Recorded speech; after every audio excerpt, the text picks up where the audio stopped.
जग उद्धारी तू, बुद्धिमंत तू, ज्ञानदीप तू,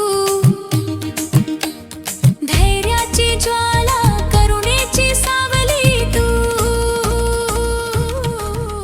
पेशंटला जर डोळ्याचा त्रास असेल तर त्याला शेवटी कुणाचा तरी आधार घ्यावा लागतो आणि हा आधार आज डॉक्टर द्वयांनी आपल्याला सर्व महिलांना दिलेला आहे.